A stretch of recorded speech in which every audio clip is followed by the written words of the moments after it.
السلام علیکم ناظرین، حد ڈرامہ کی آنے والی ایپیسوڈ میں فیروز کی ماں سے فریال کو بات کرتے دیکھ کر کیا شانزے کے دل میں فریال کے لیے کوئی غلط فہمی پیدا ہونے والی ہے اور دانش زینیا کے ساتھ کیا کرنے والا ہے، جبکہ سیرت کا کیا انجام ہونے والا ہے، آج کے ریویو میں ہم یہ سب ڈسکس کریں گے۔ سب سے پہلے تو بات کرتے ہیں فیروز کی، جو سچ میں ایک سلجھا ہوا انسان ہے اور فریال کے ساتھ اس نے جو کچھ کیا اس پر اسے افسوس بھی ہے، لیکن شانزے کے ساتھ وہ مخلص ہے اور ہر حال میں اسے اپنانا چاہتا ہے، باوجود اس کے کہ اسے پتہ چل چکا ہے کہ شانزے ایک طلاق یافتہ عورت ہے، لیکن شانزے کی شخصیت ایسی ہے کہ فیروز اس سے محبت کرنے سے اپنے دل کو روک نہیں پا رہا، جبکہ شانزے کو جب سے فریال نے کہا ہے کہ تم فیروز سے دور رہو تو شانزے کے دل میں تھوڑا تھوڑا فریال کے لیے شک پیدا ہو چکا ہے، کیونکہ وہ سوچتی ہے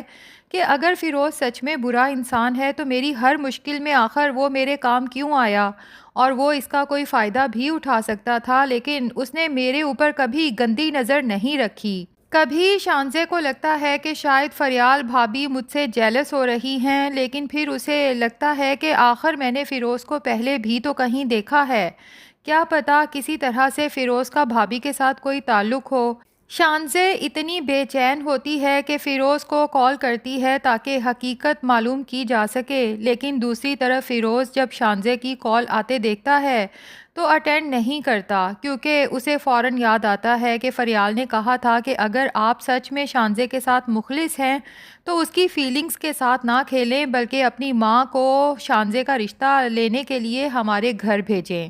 فیروز فیصلہ کرتا ہے کہ جب تک میں اپنی ماں کو کنونس نہیں کر لیتا تب تک شانزے سے بات نہیں کروں گا، تاکہ فریال کو بھی میری مخلصی کا یقین ہو جائے۔ لیکن جب فیروز سے شانزے کے حوالے سے بات کرتا ہے اور ساتھ ہی یہ بھی بتا دیتا ہے کہ وہ فریال کی نند ہے اور پہلے سے طلاق یافتہ بھی ہے، تو پہلے جو فیروز کی ماں خوش ہوئی تھی کہ آخر کار میرے بیٹے کو شادی کے لیے کوئی لڑکی پسند آ گئی اور فریال کی محبت کا بھوت سر سے اتر گیا،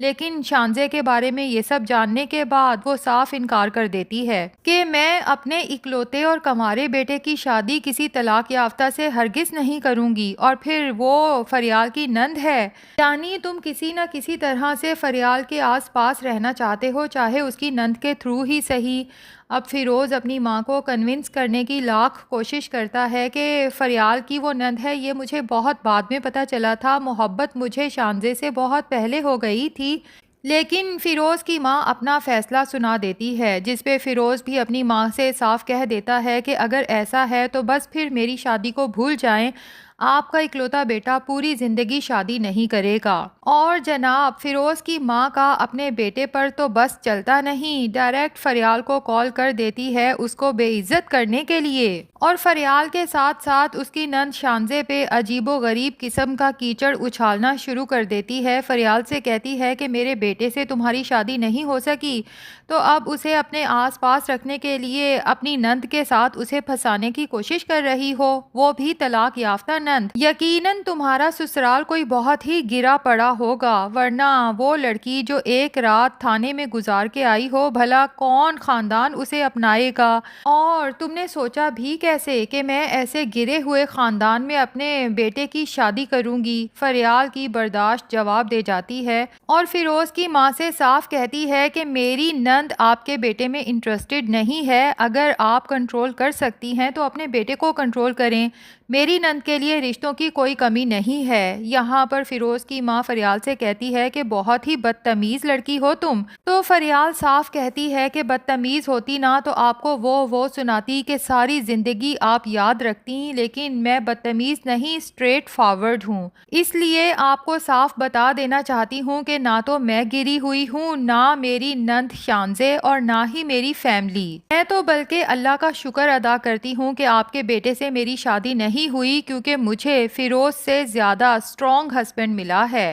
اب یہاں پر مزہ تو تب آئے کہ فریال فیروز کی ماں کو اپنے ہسبینڈ کا نام بتائے اور فیروز کی ماں سن کے ہکا بکا رہ جائے کہ فریال کی شادی ملک کے اتنے فیمس بزنس مین سے ہوئی ہے۔ خیر، اب یہاں پر اتفاق یہ ہوتا ہے کہ فریال اور فیروز کی ماں کی یہ سب باتیں دروازے کے باہر کھڑی شانزے اپنے کانوں سے سن لیتی ہے، اور اس کے قدم تو یہ سب سن کے جیسے وہیں جم جاتے ہیں۔ یہاں پر لگتا یہی ہے ناظرین کہ شانزے کو جب پتہ چلے گا کہ فیروز وہی لڑکا ہے جس کی بارات تو آئی تھی، لیکن جب فریال پر برا وقت آیا تو وہ نکاح کیے بغیر ہی بارات واپس لے گیا، اور یہاں پر شانزے فریال سے بدگمان ہونے کی بجائے اگر اس کی مشکور ہو کہ فریال نے شانزے کو اپنی بہن سمجھا تبھی تو ایسے لڑکے سے اسے بچا رہی تھی، اگر ایسا ہوتا ہے تو شانزے خود ہی فیروز سے دور ہو جائے گی، جبکہ فیروز کو جب پتہ چلے گا کہ اس کی ماں نے فریال کو کال کر کے اسے بے عزت کیا ہے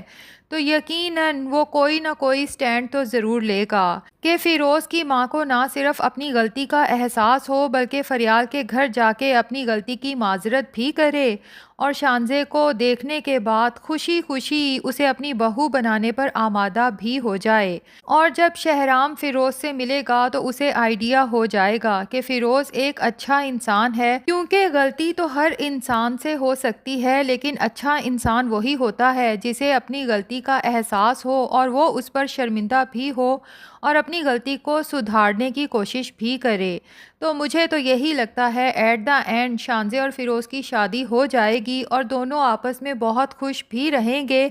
اور جہاں تک بات ہے زینیہ اور دانش کی، تو دانش زینیہ کی ایک ایک رگ سے واقف ہو چکا ہے۔ دانش جب زینیہ سے اولاد کی بات کرتا ہے تو زینیہ کو فوراً ہی شہرام کی باتیں یاد آتی ہیں کہ وہ بھی تو مجھ سے اولاد چاہتا تھا، اور دانش جسے پتہ بھی ہے کہ زینیہ اپنی پہلی شادی کی ڈسکشن پہ ہرٹ ہوتی ہے، لیکن زینیہ کو جب سوچوں میں گم دیکھتا ہے تو اسے کنفرم ہو جاتا ہے کہ یہ شہرام کے بارے میں ہی سوچ رہی ہے۔ تبھی زینیہ کو ٹیز کرنے کے لیے کہتا ہے کہ کیا شہرام نے کبھی اولاد کی خواہش کا اظہار نہیں کیا؟ ویسے اچھا ہی ہوا کہ تمہارے جیسی عورت سے شہرام کی اولاد نہیں ہوئی، ورنہ شاید اس کے لیے تمہیں چھوڑنا مشکل ہو جاتا۔ اب ظاہر ہے کہ زینیہ کے تن بدن میں آگ تو لگتی ہے، لیکن وہ یہی سوچ رہی ہے کہ میں نے تو صرف دانش کو استعمال ہی کرنا ہے نا، کون سا اس کے ساتھ ساری زندگی رہنا ہے۔ جبکہ دوسری طرف دانش بھی اب زینیہ کے ساتھ رشتہ رکھنا نہیں چاہتا، لیکن زینیہ کو ایسے وقت پہ چھوڑنا چاہتا ہے کہ زینیہ کے پاس نہ آگے جانے کا کوئی راستہ بچے نہ واپس آنے کا، اور یہ موقع دانش کو ملنے والا ہے کیونکہ ادھر فریال اور شہرام ہنی مون کے لیے سنگاپور جانے والے ہیں، اور یہ ٹرپ پلان کیا ہے جناب شہرام کے پیرنٹس نے خاص طور پہ اپنے بہو اور بیٹے کو خوش کرنے کے لیے۔ فریال تو بہت ایکسائٹیڈ ہوتی ہے کہ اسے شہرام کے ساتھ گزارنے کو کوالٹی ٹائم ملے گا، اور ناظرین ادھر جب دانش کو پتہ چلے گا کہ شہرام اور فریال اب آؤٹ آف کنٹری جا چکے ہیں تو زینیہ کو مزید اکسائے گا، اتنا کہ زینیہ خود دانش سے ایک دفعہ پھر طلاق کا مطالبہ کرے گی اور دانش بھی اسے چھوڑ دے گا، لیکن زینیہ جیسے ہی یہاں سے نکلے گی شہرام سے کانٹیکٹ کرنے کی کوشش کرے گی تو اسے پتہ چلے گا کہ شہرام تو اپنی بیوی کے ساتھ ہنی مون کے لیے آؤٹ آف کنٹری گیا ہوا ہے۔ اور جہاں تک سیرت کے گھر کی بات ہے تو مجھے لگتا ہے بہت جلد اس گھر سے بھی اسے بے دخل کر دیا جائے گا، کیونکہ اس گھر کے کاغذات رکھوا کے ہی تو سیرت نے اپنا پلازا تعمیر کرنے کے لیے لون لیا تھا۔ اب پلازا جل جانے کے بعد جو پارٹی سیرت کے پاس آئی ہے کہ ہم آپ کا پلازا دوبارہ تعمیر کریں گے، اور سیرت نے بھی بغیر سوچے سمجھے کانٹریکٹ سائن کر دیا ہے، اب لگتا یہی ہے کہ وہ پارٹی سیرت سے پلازا ہتھیا چکی ہے، جبکہ سیرت نے لون کے پیسے بھی اتارنے ہیں۔ اب اس کے پاس پیسے ہیں نہیں تو ظاہر ہے کہ اس کے گھر پر بھی قبضہ ہو جائے گا۔ ویسے مجھے یوں لگ رہا ہے کہ اس سب کے پیچھے بھی ہو نہ ہو اسی دانش کا ہی ہاتھ ہے۔ آپ کو کیا لگتا ہے ناظرین، کیا سیرت کا پلازا بھی پس پردہ دانش ہی خرید رہا ہے تاکہ سیرت اور زینیہ دونوں کو برباد کیا جا سکے؟ کمنٹس میں اپنی رائے ضرور بتائیں۔